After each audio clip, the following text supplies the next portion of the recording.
Welcome to the Cleaning in Motion Show, a podcast interviewing successful cleaning business owners to hear what they're doing that works and what they've tried that's failed, all to help you grow your business. And now, on to the show. So welcome to the Cleaning in Motion Show, where we share sales and marketing tactics for the cleaning business owner. So today, I have the honor to have Laura Reccino as our first guest in the podcast. She was brave enough to jump in. Laura is the general manager of JamPro Tampa Bay, which is an amazing, successful commercial cleaning company that has been around for, I believe, more than 10 years. And Laura has lots of knowledge in the industry. She managed an amazing office and lead the efforts in his area, lead an amazing group of people which I have the pleasure and honor to work with. With that said, welcome Laura to the show. And why don't we start by you telling us a little bit about yourself? Who is Laura? Tell us your background and how did you end up in this amazing industry? Well, I'm from Florida. I'm from Tampa, born and raised here. I've been in sales most of my life. Was a salesperson at a young age. Grew with a company that I was actually in the hazardous waste disposal business for a long time. Became a sales manager there. Worked there for, I would say until I was in my early 30s. And then I took off a few years to raise my daughter. And so after she started elementary school, I went back to work, but I went back to work for myself. I started my own business in the trucking industry. I owned a staffing company for truck drivers. And then, and I was doing quite well until the recession in 2008 hit me kind of hard because there was no jobs for truck drivers in 2008. But after that, I started a business consulting company. It's just me, basically, where I do consulting and help people more from an accounting and sales side. And that's how I came to know Tracy, the owner of JamPro of Tampa. We actually met at a networking function, and she had just purchased JamPro of Tampa at the time. It was 2013.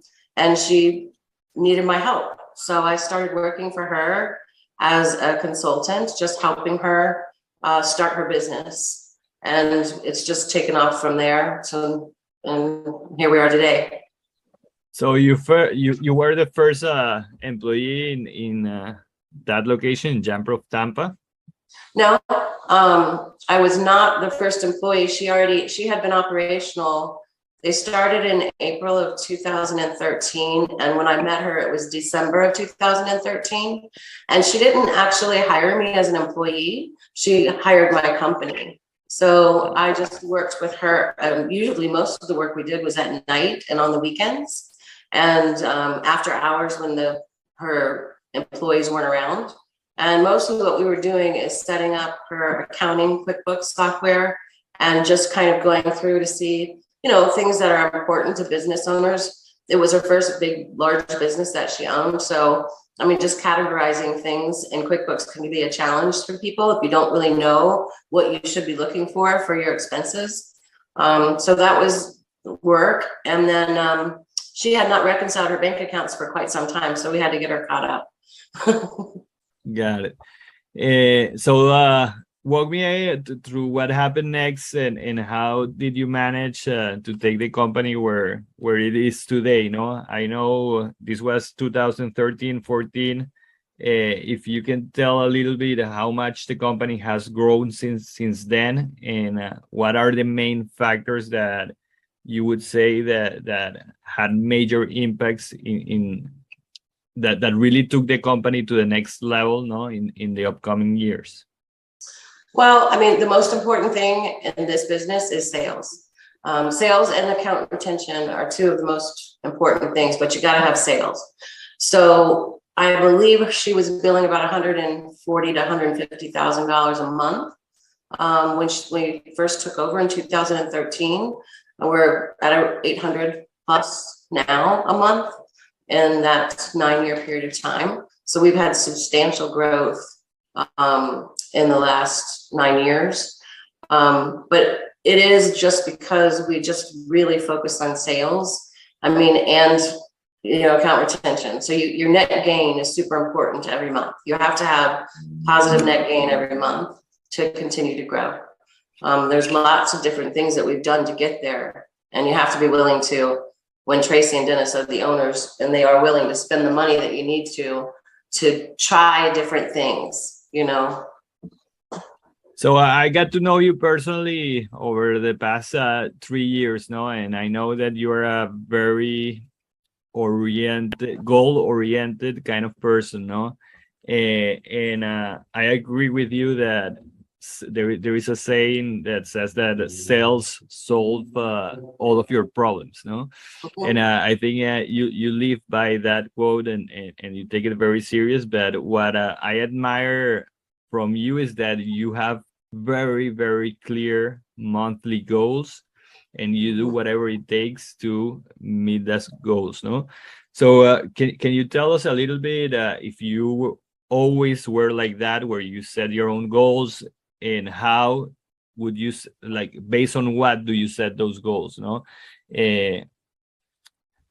Talk to me about your process of, again, setting those sales goals, and how do you go around to share those goals with the team and help them reach those goals? So it took me a while. I've always been a goal-oriented person. That's how I go through life. But it took me a little while to figure out what the real, actual, obtainable, but not easy goals would be for JamPro Tampa. So I became the regional director, I believe, in 2018. I think it was 18 or 19. I don't remember exactly. But at that point, I really didn't know. I didn't know where we should be. I had really not been involved as much in the operation side of JamPro. Mostly my job was in the administrative side of JamPro. So I really had to kind of dive in a little bit and see what was really going on. And that took me, I want to say it took me about 2 years to really kind of figure out what our real goals should be. When I took over, our account retention wasn't so good. It was at 2.5%, which is not well. We always want to be under 1% in our account retention. And that's a direct reflection of things like training, of your CBOs, and making sure that they have the proper cleaning equipment, and that we're doing the right things to support them so that they can learn customer service, how to sell themselves. We've done a lot where we've just been teaching our CBOs how to sell specials, how to get increases on accounts, and, letting us know if they're working too long and need an increase on an account is super important, so that we can get them what they need to be profitable. Because that's the other thing, it's when the franchising company, it's not just about your franchise, you've got all these other, I think we have 180 unit franchise owners that we have to focus on, helping them to be the most successful that they can be. No, I think you hit a very important point there, because we see a lot of companies selling unit franchise without providing the support that these unit franchisees need to be successful. A lot of them come like you came to the industry without any specific knowledge on how to succeed, and that's why they're buying a franchise, no?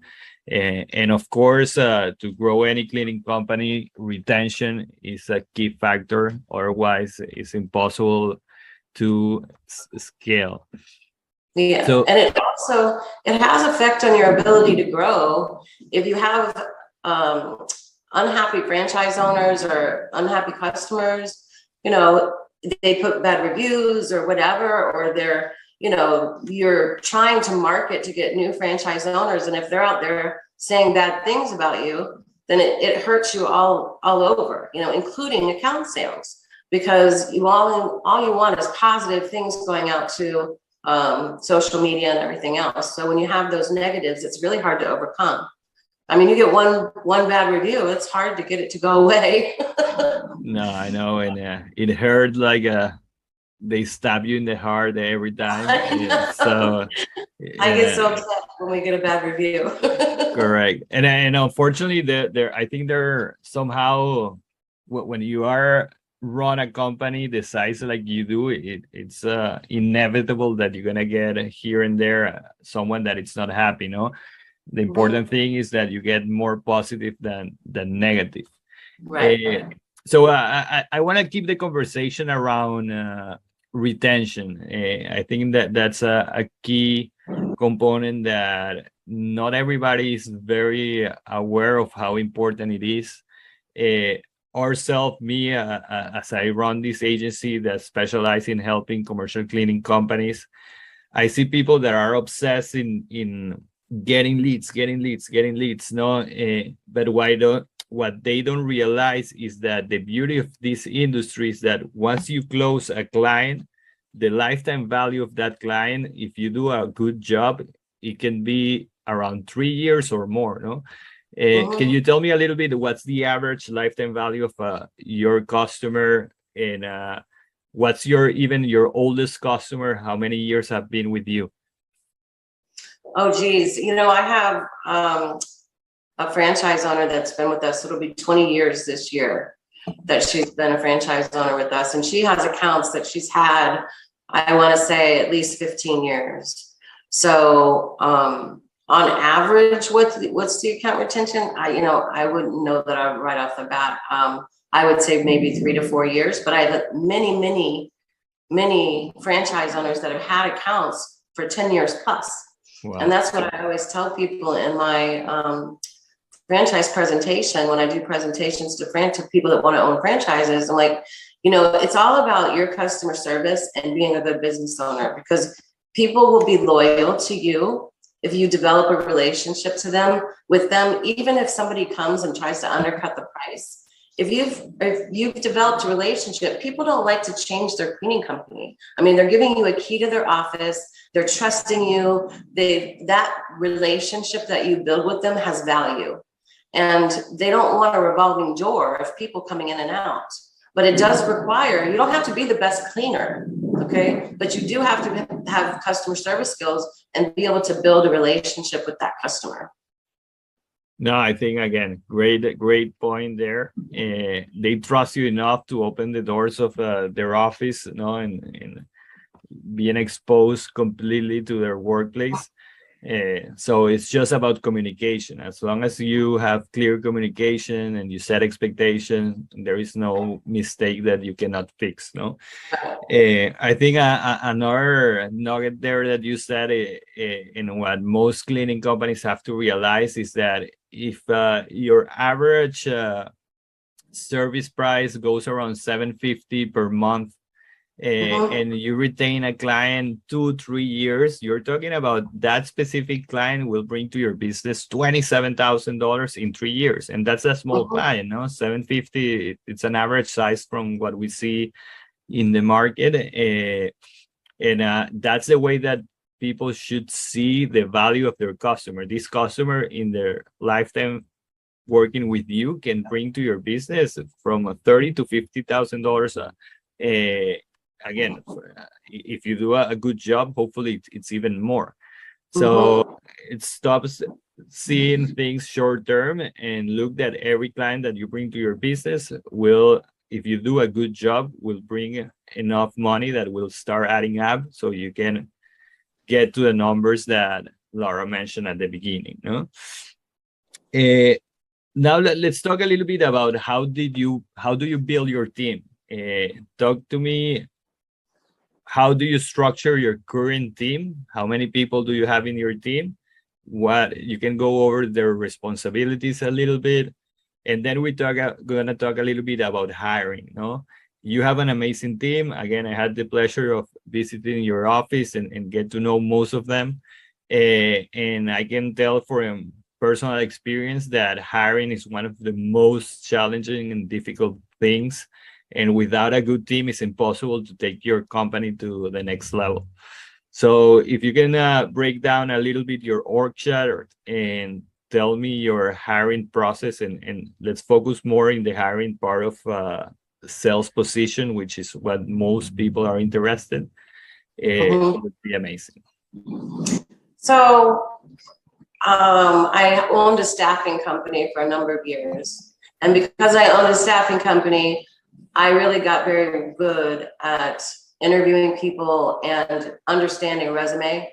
And I look for certain things. If there's a lot of people that jump around a lot, you know, they'll have, I worked here for a year, here for a year, here for a year. I don't even look at those resumes. I don't look at them. I want to see that you've had some longevity somewhere. And I really like to see that if you worked for a company that you had like one position with the company, and then at some point you got promoted to another position within that company, you know, that's like a plus, because you can see that we're driven enough to get a promotion within that company. So those are the two things that I look at right away. So I just eliminate people that jump around from job to job. I don't want to deal with those people. Okay. I only want to deal with people that are committed. I don't want to spend my time and energy training somebody to have them leave next year. And I will say that most of the people that we have at DanPro, they stay. I don't ever have people quit. They just stay with us. You know, Tracy and Dennis are great bosses, owners, and I also, what I think I do well when it comes to the people is I'm not a micromanager. This is your job, and this is what you're responsible for. I don't care how you do it, as long as we get to this end result. Okay, I'm not going to pay attention to where you are all day long. I'm not going to ask you to fill out, you know, reports on what you did today. I'm not that person. Some people are, and there's pros and cons to that. That's just not me. So they do have the freedom to do what they want, as long as I get my end result. If they don't reach the goals, then I have to do something different. No, perfect. And again, just to summarize, because you throw so many good advice there. Basically, when you're hiring, you're looking for someone who has been in the previous company for a long period of time. And I think most importantly, which I'm going to start applying it for myself, is seeing that person has a raise and they shifted position and they grew in the company that they're currently working or previously working. So that advice by itself, I think it's amazing. And then the other key point is retention of the staff, no? And we're gonna talk a little bit more about that. But I like that you don't micromanage, that you trust your team, and that's also part because you know what skills or what personality traits the person that you're bringing to your team should have. So let's talk a little bit about that. Talk to me a little bit when besides these two major things that you say that they have to have a longevity in their position plus being promoted. I want to hear a little bit what personality traits do you look for? Do you look someone with experience in the industry? Do you care if they have experience? So walk me a little bit to your hiring process once you are in front of the person. What are you looking? I mean, in this business, we can pretty much teach them everything that they need to know, unless they're in sales. And that is a little bit of a different animal there, because you have to be a specific type of person to be a salesperson. Not everybody can be taught that. It's something that is just a personality, you know. But with most other positions within our organization, you can teach them whatever it is that they need to know. So you got to look at each person and talk to them and find out if they'll fit within the team. Okay. I know and I understand the personalities of the people that are working for me now.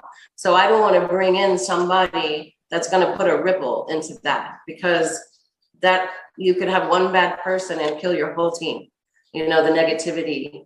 I have had to get rid of people over the years because of that. I had brought in a person that was a little more negative than I liked, and I let them go because you can't have it. You know, we all are working together. You spend a lot of time with the people that you work with every day, and you want to make sure that everybody gets along. but we do a lot of team building things as well. Like we have team goals. So they're not goals just for one department, they're goals for the entire company. And it takes everybody working together in order to get to that goal. And there's a monetary value for them at the end. So if they reach all of the team goals, then everybody gets the same amount of money.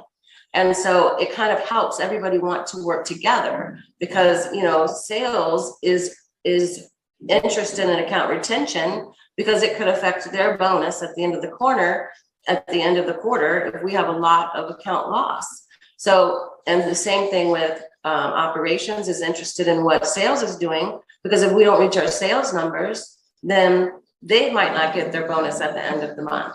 So, and even with our administrative people, the people answering the phones, the people doing the billing and receivables, those people also get the bonus. So as long as we all are working toward the same goal, then everybody seems to, you know, be able, it's a good running machine.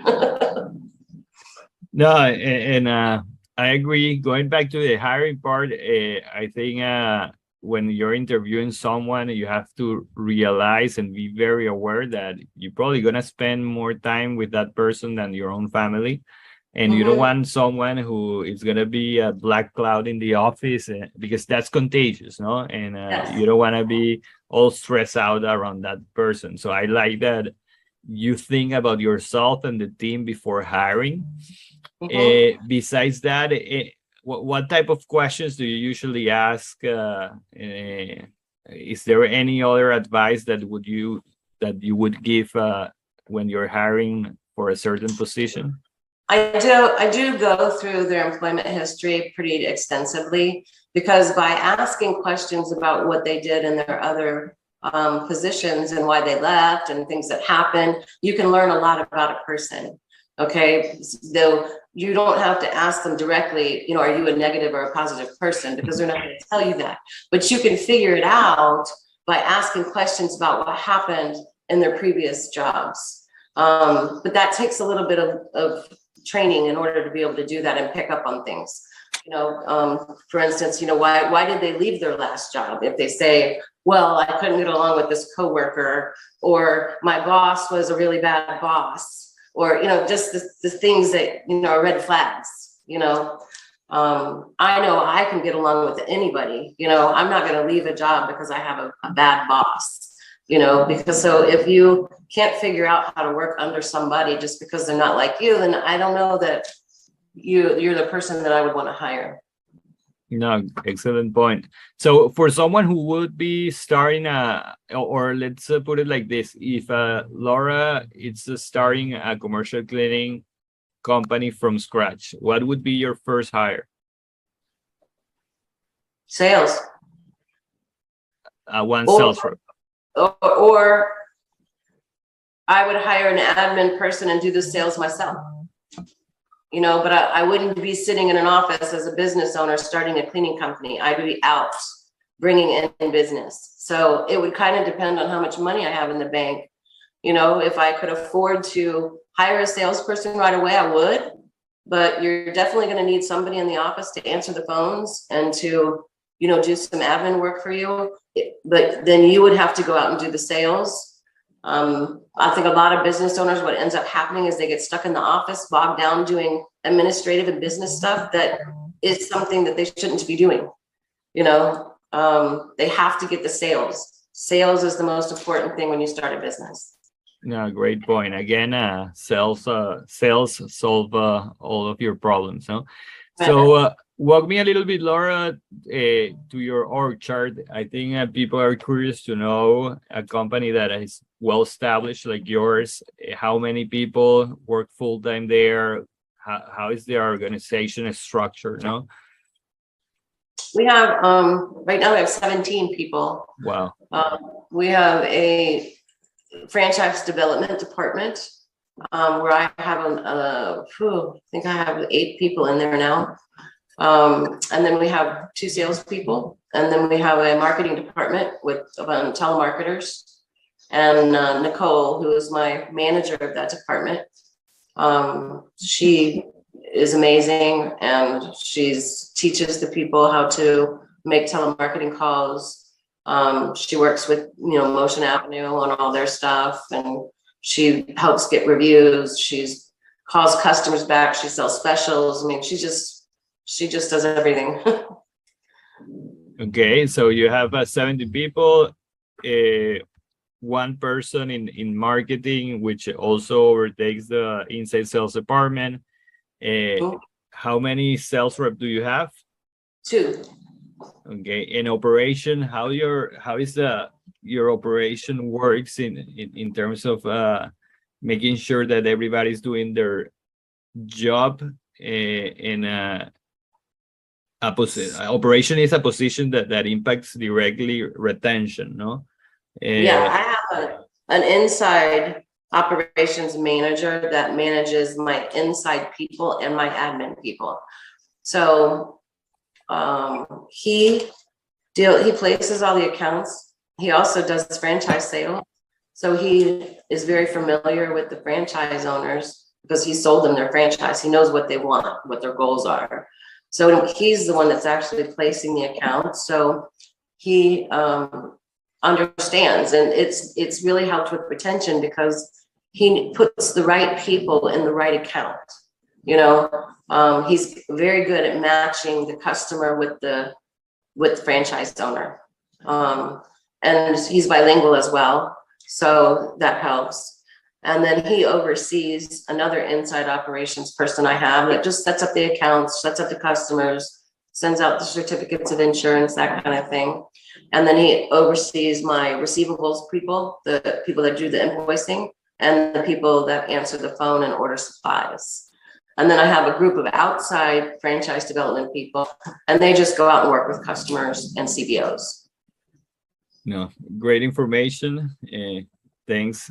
So one of the things that we talked at the beginning, or you briefly mentioned it, is the importance of reviews, no? And how a bad review is like a stab to the heart and it's very hard to overcome. But on the other hand, a positive review, how well not only it makes you feel like a person, but how much can a review help your business?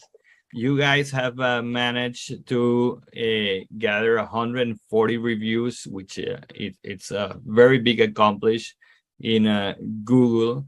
I want to talk a little bit about that. Can you tell me how much impact having 140 positive reviews in Google at this time has impacted your business? And again, I want people to hear how important it is to have review, because we live in a review economy, and most of your prospects are always going to compare you to other cleaning companies.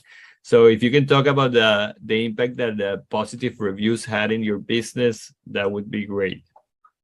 Well, you told me that if I got 200 reviews, it would be a game changer. And so we set a goal to get 200 reviews. We aren't there yet. We had some actually disappear. I'm not sure what happened there.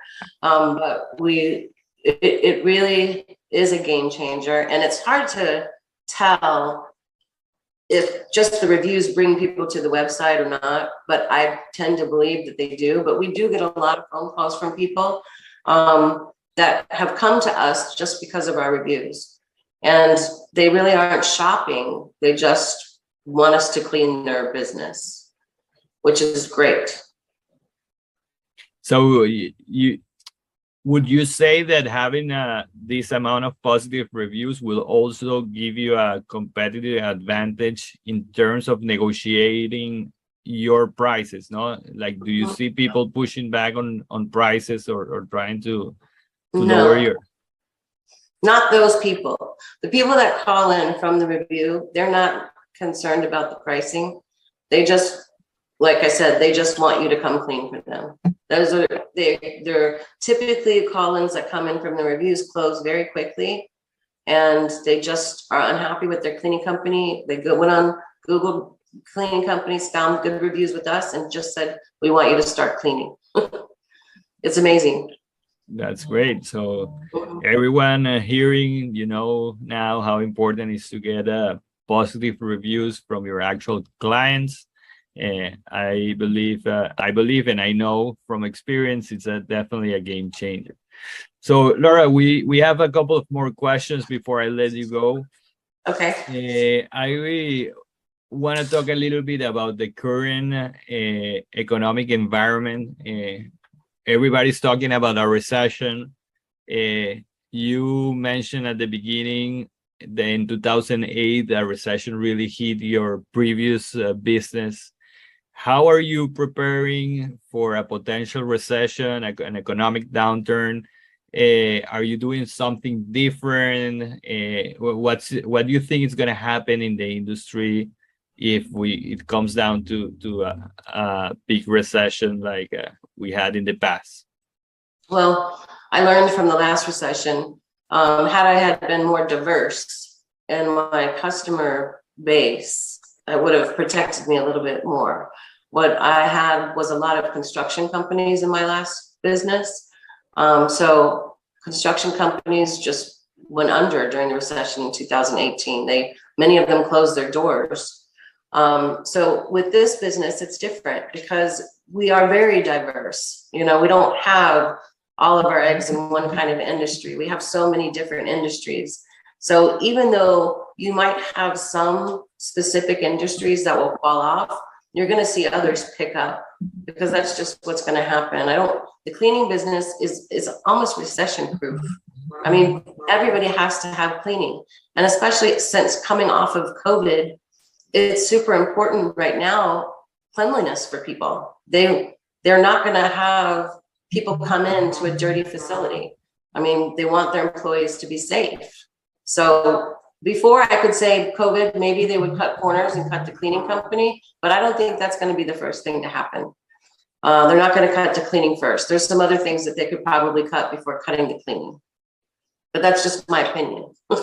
No, but I think you already had some experience in 2018 and also during COVID that a lot of, unfortunately, cleaning companies went out of business. And I think one key takeaway that people can take is that diversification, no? And it's something that I always preach also in marketing. Don't put all of your eggs in Google AdWords or in email marketing. You have to diversify because there is no one strategy that it's gonna last forever and it's gonna work forever. So in your case, the same applies for the industries that you're targeting and your clients.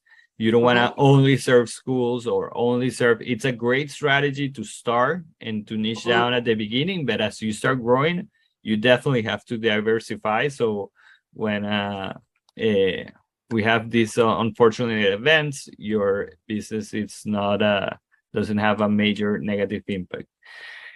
Laura, final question for you is what advice would you give to a commercial cleaning company that it's struggling to grow, or for someone who is considering joining the industry and starting their own cleaning company? If you can leave us with one final piece of wisdom, would be great.